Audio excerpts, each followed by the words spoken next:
പുറത്തു കടക്കാൻ ശ്രമിക്കും തോറും വീണ്ടും വീണ്ടും വലിച്ചെടുക്കുന്ന ചുരുളി ലൂപ്പിൽപ്പെട്ട് നടൻ ജോജു ജോർജ്. ചുരുളിയുടെ അസഭ്യം ഉൾപ്പെടുന്ന പതിപ്പ് ഫിലിം ഫെസ്റ്റിവലിന് വേണ്ടിയാണെന്ന് പറഞ്ഞ് OTTയിൽ റിലീസ് ചെയ്തുവെന്നും തന്നോട് ആലോചിക്കുകയോ പ്രതിഫലം തരികയോ ചെയ്തില്ല എന്നും ജോജു ജോർജ് അടുത്തിടെ ആരോപിച്ചിരുന്നു. എന്നോട് കിട്ടിയ കാര്യം എന്ന് വെച്ച് കഴിഞ്ഞാല് ആ സിനിമ ഒരു ഫെസ്റ്റിവലിന് വേണ്ടി ഉണ്ടാക്കിയിട്ടുള്ള ഒരു സിനിമയാണ്. ഇങ്ങനെ ഒരു റിലീസ് ചെയ്യുന്ന ഒരു കാര്യമായിരുന്നു ഞാൻ ചെയ്യില്ലായിരുന്നു. IFFKയിൽ എന്നിട്ട് ഫെസ്റ്റിവലിനൊന്നും ആ വേർഷൻ തെറിയുള്ള വേർഷൻ പോലും IFFKയിൽ വന്നില്ല.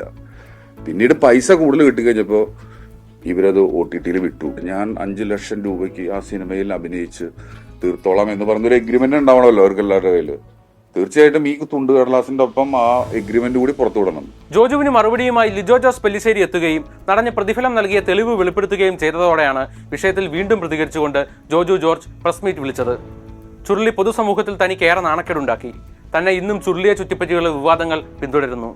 പോരാതെ തന്റെ കുടുംബത്തെയും ഇത് ബാധിക്കുന്നു. ചിത്രത്തെ ചൊല്ലി മകൾക്ക് സ്കൂളിൽ നിന്നും കളിയാക്കലുകൾ നേരിടേണ്ടിയും വന്നു എന്ന് ജോജു ജോർജ് പറയുന്നു. ആദ്യം IFFKയിൽ പ്രദർശിപ്പിച്ച ചുരുളിയിൽ തെറി പറയുന്ന രംഗങ്ങളില്ലായിരുന്നു.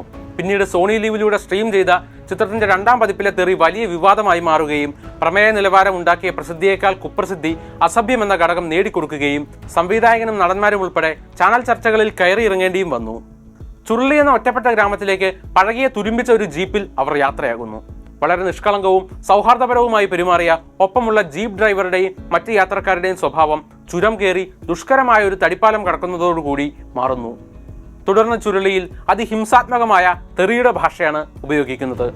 തന്റെ മുൻ ചിത്രങ്ങളിൽ ദൃശ്യങ്ങളിലൂടെയാണ് ഹിംസാത്മകവും അക്രമാസക്തവുമായ ലോകം സൃഷ്ടിച്ചതെങ്കിൽ കേട്ടാൽ അറക്കുന്ന അസഭ്യ വർഷങ്ങളിലൂടെയാണ് പെല്ലിശ്ശേരി ചുരുളിയിലെ ഹിംസാത്മകതയെ ആവിഷ്കരിച്ചിരിക്കുന്നത്. ജല്ലിക്കെട്ടിൽ മനുഷ്യൻ ആത്യന്തികമായ ഒരു മൃഗമാണെന്ന് പറയാൻ ശ്രമിക്കുമ്പോൾ ചുരുളിയിൽ മനുഷ്യരെല്ലാവരും ഉള്ളിന്റെ ഉള്ളിൽ അധമരും കുറ്റവാളികളുമാണെന്നുള്ളൊരു സങ്കല്പം സൃഷ്ടിക്കുന്നുണ്ട്.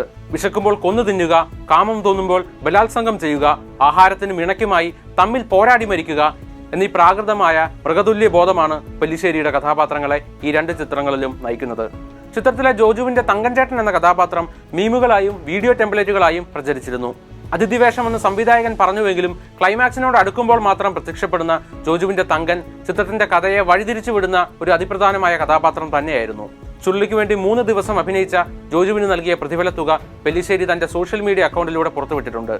അതേസമയം ലിജോ ജോസ് പെല്ലിശ്ശേരി സോഷ്യൽ മീഡിയയിൽ എഴുതിയ കുറിപ്പിൽ ഈ ഭാഷയെക്കുറിച്ചൊക്കെ നല്ല ധാരണയുള്ളയാളാണ് തങ്കൻചേട്ടൻ എന്ന മുള്ളുമുനയുള്ള വാക്കുകൾക്ക് ഞാൻ തെറി പറയുന്ന ആളാണ്, അസലായി തെറി പറയും, എന്നാൽ അതല്ല ഇവിടുത്തെ വിഷയം, ഞാൻ സിനിമയിൽ തെറി പറയുന്ന ആളല്ല എന്നാണ് ജോജുവിന്റെ മറുപടി. കോൺഗ്രസിന്റെ വഴിതടയൽ സമരവുമായി ഉണ്ടായ വിവാദം കത്തി നിൽക്കുമ്പോഴാണ് പെല്ലിശ്ശേരി സംവിധാനം ചെയ്യുന്ന ചുരുളി ഇറങ്ങുന്നത്. ചുരുളിയിൽ തന്റെ കഥാപാത്രം പറയുന്ന തെറി പിന്നീട് തനിക്കെതിരെയുള്ള ട്രോളായി. ജോസഫ് പൊറിഞ്ചു മറിയം ജോസ് എന്നീ ചിത്രങ്ങൾക്ക് ശേഷമാണ് ചുരുളിയിൽ അഭിനയിച്ചത്. അതിനാൽ 5 ലക്ഷമാണ് തന്റെ പ്രതിഫലമെന്ന് ആരാണ് തീരുമാനിച്ചത് എന്നും തെളിവായി വേതനം സംബന്ധിച്ചുള്ള രേഖകൾ പുറത്തുവിടണമെന്നും ജോജു ജോർജ് പറയുന്നു. ഞാൻ 5 ലക്ഷം രൂപയ്ക്ക് ആ സിനിമയിൽ അഭിനയിച്ച് തീർത്തോളാം എന്ന് പറഞ്ഞൊരു എഗ്രിമെന്റ് ഉണ്ടാവണമല്ലോ അവർക്ക് എല്ലാവരുടെ കയ്യിൽ. തീർച്ചയായിട്ടും ഈ തുണ്ട് കടലാസിന്റെ ഒപ്പം ആ എഗ്രിമെന്റ് കൂടി പുറത്തുവിടണം. എങ്കിലും ചുരുളി കാരണം തനിക്കുണ്ടായ മനോവിഷമം മാത്രമാണ് ഇവിടെ വിഷയം. അതിനാൽ പ്രതിഫലത്തെ ചൊല്ലിയുള്ള തർക്കം മാത്രമാക്കി ഇതിനെ മാറ്റരുത് എന്നും അദ്ദേഹം കൂട്ടിച്ചേർക്കുന്നുണ്ട്.